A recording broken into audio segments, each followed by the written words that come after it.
کیا ہوتا ہے جب کوئی انسان خود کو خدا سمجھنے لگے؟ آئیے آج تاریخ کے ایک ایسے ہی طاقتور واقعے پر نظر ڈالتے ہیں جو اسی سوال کا جواب دیتا ہے۔ یہ حضرت موسیٰ اور فرعون کی داستان ہے۔ ذرا سوچیں، کوئی انسان آپ کے سامنے کھڑا ہو کر یہ دعویٰ کرے۔ یہ صرف الفاظ نہیں تھے، بلکہ یہ اس ٹکراؤ کی شروعات تھی جس نے تاریخ کا دھارا ہی بدل دیا۔ چلیں وقت میں تھوڑا پیچھے چلتے ہیں۔ قدیم مصر کا دور، جہاں ایک بادشاہ کی حکومت تھی، فرعون کی۔ لیکن یہ صرف اس کے ظلم کی کہانی نہیں ہے، بلکہ یہ اس تکبر کی کہانی ہے جس نے اسے خدائی کا دعویٰ کرنے پر مجبور کر دیا۔ تو فرعون یہ صرف ایک نام یا کوئی ٹائٹل نہیں تھا، یہ تو ایبسلوٹ پاور کی ایک زندہ مثال تھا۔ ذرا سوچیں، جب آپ کا ہر حکم قانون بن جائے، جب لوگ آپ کو زندہ خدا مان کر پوجنے لگیں، تو تکبر تو آپ کی رگ رگ میں سما جائے گا، ہے نا؟ تو ایسے میں جب ہر طرف ظلم اور تکبر کا اندھیرا تھا، ایک آواز بلند ہوئی، حضرت موسیٰ کی آواز، جو اللہ کا ایک بہت ہی واضح اور سیدھا پیغام لے کر آئے۔ دو مطالبے جنہوں نے فرعون کی دنیا کی بنیادیں ہلا دینی تھیں۔ ایک، اللہ کی عبادت کرو اور بنی اسرائیل کو آزاد کرو۔ اور یہاں سے کہانی ایک بہت ہی دلچسپ موڑ لیتی ہے۔ دیکھیں، یہ صرف دو انسانوں کی جنگ نہیں تھی، یہ خدائی حکم اور انسانی انا کی ٹکر تھی۔ حضرت موسیٰ نے کھلے معجزات دکھائے، ایسی نشانیاں جنہیں جھٹلانا ناممکن تھا، لیکن فرعون اپنے غرور میں اتنا اندھا ہو چکا تھا کہ اسے کچھ دکھائی نہیں دے رہا تھا۔ تو دیکھیں صورتحال کیا تھی۔ ایک طرف تھا امید کا پیغام، اللہ پر ایمان اور مظلوموں کی آزادی، اور دوسری طرف فرعون کا جواب، سیدھا انکار، دھمکیاں اور مزید ظلم۔ اس نے صرف نہیں کہا، بلکہ اس نے یہ بھی کہہ دیا کہ جو کوئی بھی اس پیغام کو سنے گا اسے وہ تباہ کر دے گا۔ تو جب بات چیت کے سارے راستے بند ہو گئے تو پھر عمل کا وقت آیا۔ اللہ کے حکم سے ایک پوری قوم نے اپنی غلامی کی زنجیریں توڑنے کا فیصلہ کیا۔ یہ کوئی عام سفر نہیں تھا، یہ اس وقت کی سب سے بڑی سلطنت کے خلاف ایک کھلا اعلان بغاوت تھا۔ اور اب کہانی اپنے کلائمیکس پر پہنچتی ہے۔ جیسے ہی فرعون کو پتا چلا کہ اس کے غلام جا چکے ہیں، اس نے اپنی پوری فوج کو ان کے پیچھے دوڑا دیا۔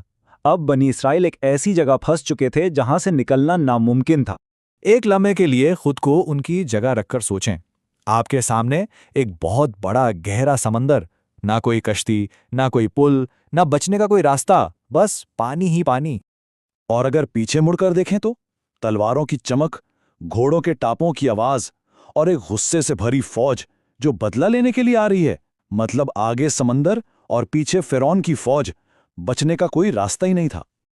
اس ایک لمحے میں ایسا لگ رہا تھا جیسے سب کچھ ختم، ساری امیدیں دم توڑ گئیں، اور ہوا میں بس ایک ہی سوال گونج رہا تھا، اب کیا ہوگا؟ اور پھر عین اس وقت جب لگ رہا تھا کہ اب کچھ نہیں ہو سکتا، معجزہ ہوا۔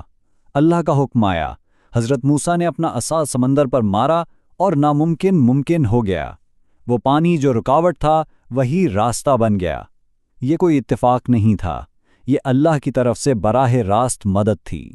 بنی اسرائیل تو محفوظ ہو گئے، لیکن کہانی ابھی یہاں ختم نہیں ہوئی تھی، کیونکہ فرعون ابھی بھی پیچھے آ رہا تھا اور اس کا غرور اسے سیدھا اس کی تباہی کی طرف کھینچ رہا تھا۔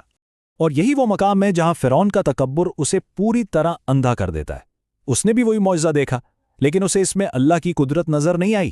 اسے لگا یہ تو ایک موقع ہے، اور اس نے اپنی پوری فوج کو سیدھا موت کے منہ میں دھکیل دیا۔ یاد ہے اس نے کیا کہا تھا؟ میں تمہارا سب سے بڑا رب ہوں۔ یہاں تک کہ جب وہ اس خشک سمندری راستے پر چل رہا تھا، اس کا غرور کم نہیں ہوا۔ وہ اب بھی یہی سمجھ رہا تھا کہ اسے کوئی شکست نہیں دے سکتا۔ لیکن وہ سمندر کی دیواریں ہمیشہ کھڑی رہنے والی نہیں تھیں۔ جیسے ہی آخری اسرائیلی نے خشکی پر قدم رکھا، پانی واپس پلٹ آیا، اور اچانک وہ سب سے بڑا رب ہونے کا دعوے دار فرعون صرف ایک ڈوبتا ہوا انسان تھا۔ اور اس آخری بے بسی کے لمحے میں اس نے چیخ کر سچائی کا اقرار کیا۔ لیکن، اور یہ اس کہانی کا سب سے اہم سبق ہے، اس کے آخری الفاظ قبول نہیں کیے گئے۔ کیوں؟ کیونکہ حقیقی ایمان تب ہوتا ہے جب آپ کے پاس اختیار ہو، مجبوری میں نہیں۔ ایمان کی قدر تب ہے جب آپ کے پاس دوسرے راستے بھی ہوں، نہ کہ تب جب موت سامنے کھڑی ہو۔